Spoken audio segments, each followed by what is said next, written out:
Do you love old cars and trucks? Join us on Bring 'em Back to Life, where we search the salvage yards and backyards of America to find that gold mine of a parts car or that restorable gem in the rough. Come with us down memory lane as we elevate the status of our salvage yards to outdoor museums of automotive history. Here is my 1956 Chevrolet convertible that was ordered from the factory with a 265 V8 with a 3-speed transmission with overdrive. The damage on the car was from the rear of the front tire to the front of the rear tire only. So it can be repaired with mostly sheet metal. I have a door to replace the one that was destroyed. I have a good used fender. I only need to buy a rocker panel and a patch panel for the rear quarter. And this car is going to be hauled to my friend's house, John Baker. The replacement door is hanging on the hinges and the technician is pulling that cowl back into the location that it should be for everything to align. Let's give her a yank and see how it works. Alright. As you can see, our door gap is actually getting smaller. The door now opens, which it was just jammed. So we're making some headway here. Now we have max pressure on it. We'll let it sit for a couple minutes and then we'll get back to it again.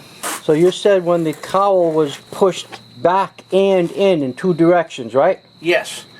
The lower part of the cowl had actually went back about 1.5 inches, and the lower cowl had went in 2.5 inches. So then we're going to actually cut this out and replace the center section.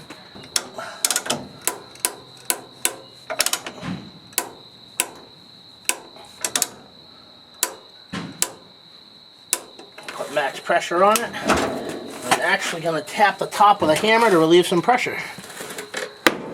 Now hitting the top actually releases strain from the metal to let it kind of cure back to where it needs to be. Very old tradition from tin knockers from many, many years ago. Our door gap is actually pretty nice. The quarter panel is still in. When we pull this out more, we'll have a better gap, but the door is actually fitting pretty nice. It's almost back where it needs to be. It has to go probably another 1/2 inch. But once the front's out and the cowl, we cut this out, grind it down, replace the metal. It'll look like a fairly new automobile.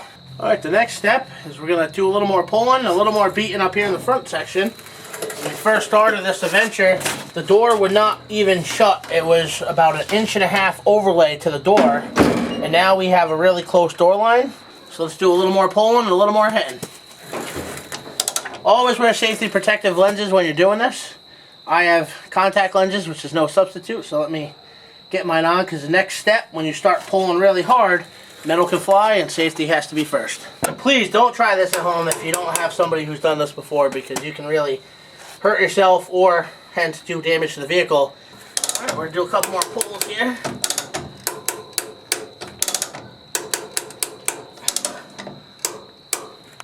Alright, watch the metal, we'll stretch the top a little more here.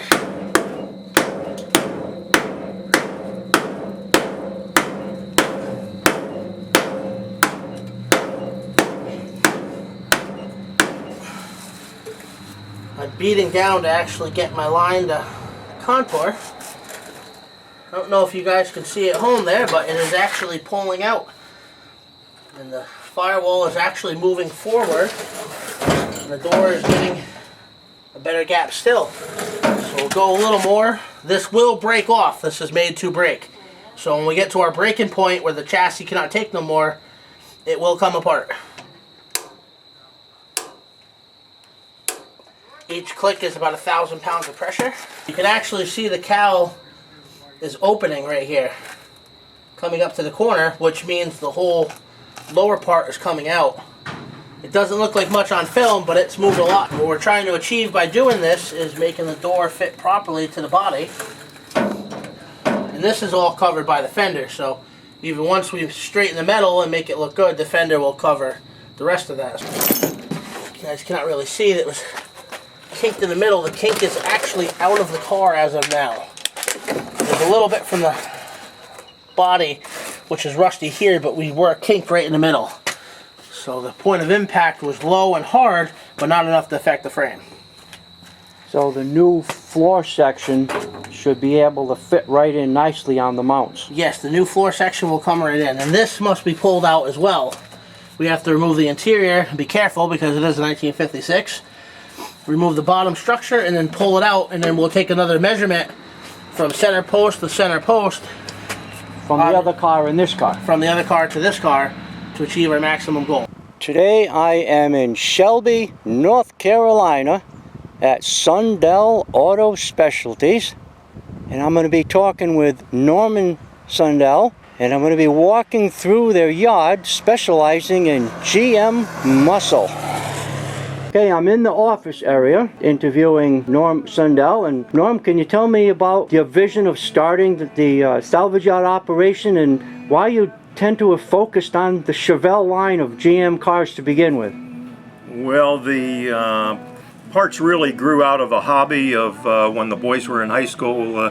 I was interested in old cars and they were, and we started restoring old car for them to drive, and we did several of them, and one thing led to another, and this here really is a case of a hobby that got out of control. So when we would go on vacation every year down to the ocean in North Carolina, we always took the pickup truck, and the boys were still in high school, and we would take a car trailer behind it. And on Wednesday, that was junkyard day. So we would leave the beachfront and head inland, find ourselves some car that we could pull back to Pennsylvania with us and put it on the trailer. And when we left the next weekend, we had one more North Carolina CHEVELLE or El Camino sitting up in Pennsylvania. But we fell in love with the CHEVELLES early on. We bought a 70s CHEVELLE 4-speed car, dark green one, that was absolutely just beautiful, fell in love with it, and of course they sold a lot of CHEVELLES, so we just gravitated that direction. But once you're into that A-body car, the sister cars like the GTO and Cutlass and Skylark, it's a natural fit to just go ahead and do those also. But it just grew over the course of time. The boys moved down here to North Carolina for better work opportunities, and after a while, work opportunities were better to be doing our own business instead of working for somebody else. So I met you originally up at Carlisle at one of the big auto shows, and you had a flatbed trailer with frames that were sandblasted and painted so we could restore our CHEVELLES that were rotting out in the north. That's it. We were bringing cars up from North Carolina to my place in Pennsylvania. The boys were living here then, and I would go ahead and strip the frames out and get them ready for customers and take a few of them out to Carlisle so people could see what we do. But at that point we had two locations, both Slippery Rock, Pennsylvania and Shelby, North Carolina. And eventually over the course of years it just grew and grew at both locations.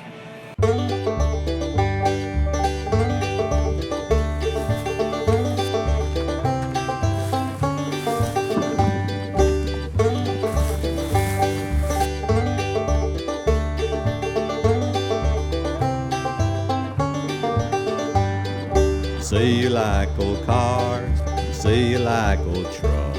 If you've been looking for one and you've had no luck, well, come along with us, a trip down memory lane. On a walkabout, you'll be glad that you came.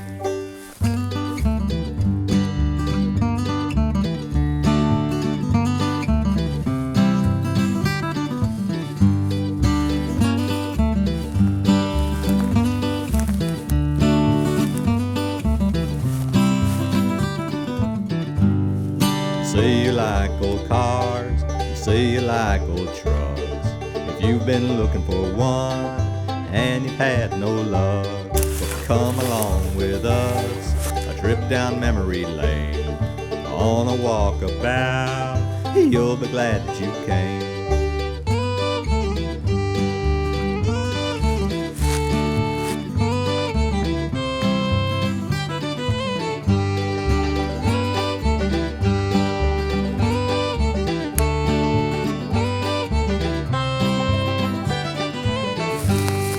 Say you like old cars, and say you like old trucks. If you've been looking for one and you've had no luck, come along with us, a trip down memory lane. On a walkabout, You'll be glad. But when I pull this forward and tap here, you'll actually watch the cow. We'll see if the camera can pick it up.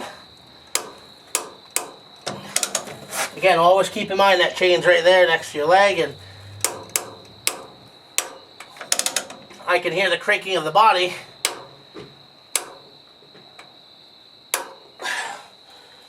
And this is a 5,000-pound chain come along, so it's not a cable operated one. You watch along here, this seam will actually open.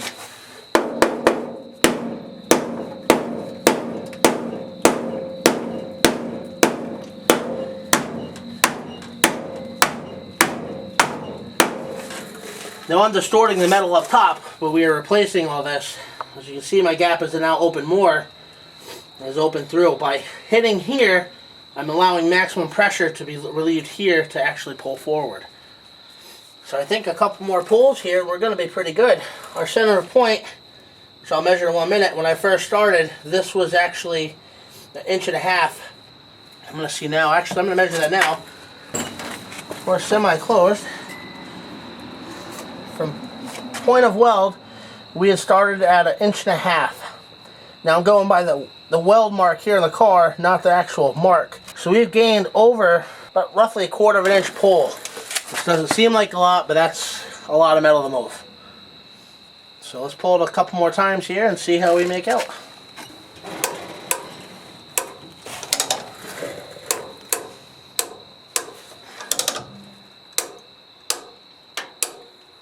I don't know if you guys at home can hear that metal creaking, but it is pulling. But now she's about to the point where it's going to break. So I'm going to give her another pull or two, and we'll see if that's going to snap off. And I want it to break so that we can grind it, beat it flush, and then make another pull. So let's see what happens here.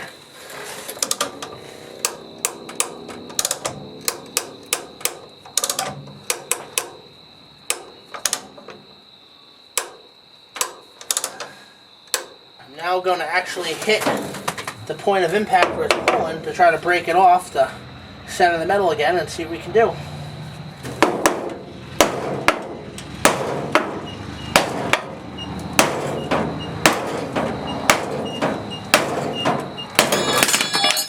As you see how much pressure was on that, that could have been very, very bad.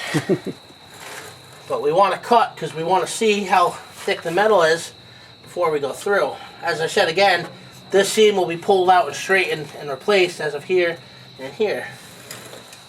So as of now, we have achieved a pretty good pull.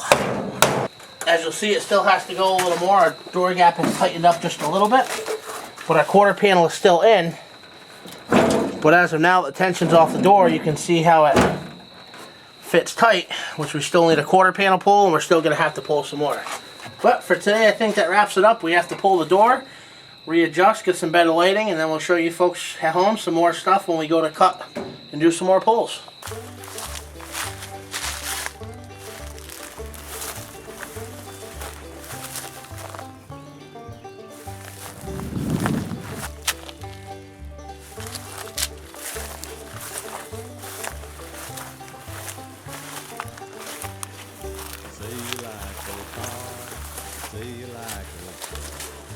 You've been looking for one, and you've had no luck. Come along with us, trip down memory lane. On a walkabout, you'll be glad that you came.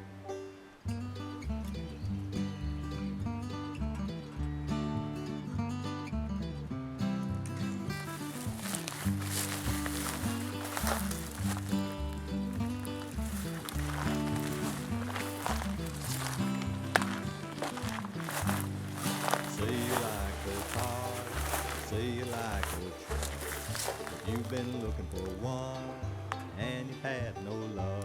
Well, come along with us, trip down the road, on a walkabout, you'll be glad that you came.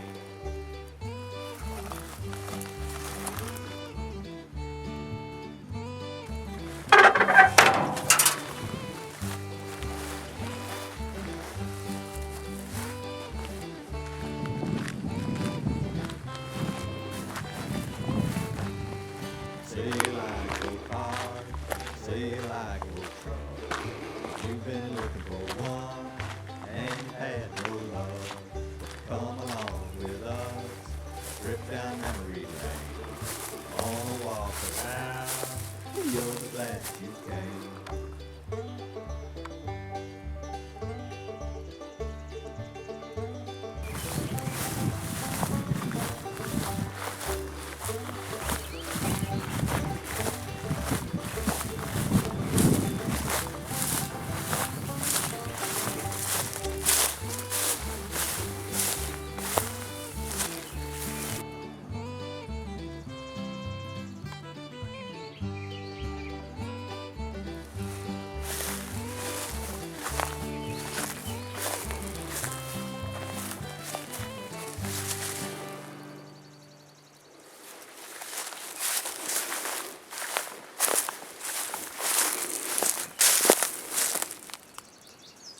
And here comes all our new panels from Sherman's for our 56 convertible.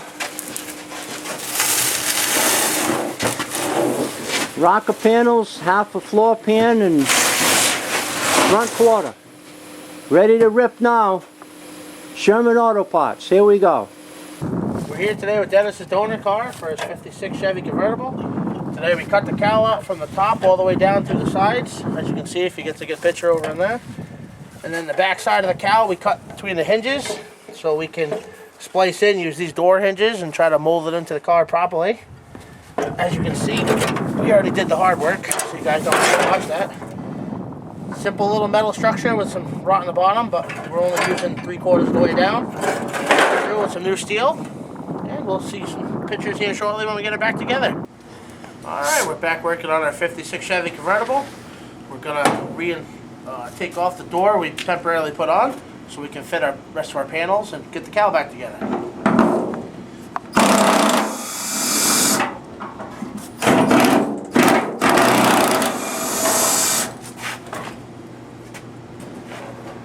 Always a good idea to be very careful.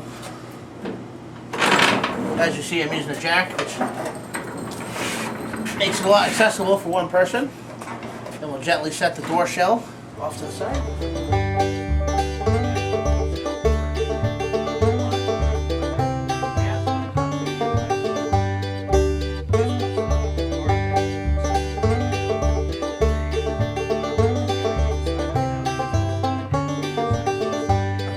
You say you like old cars, you say you like old trucks.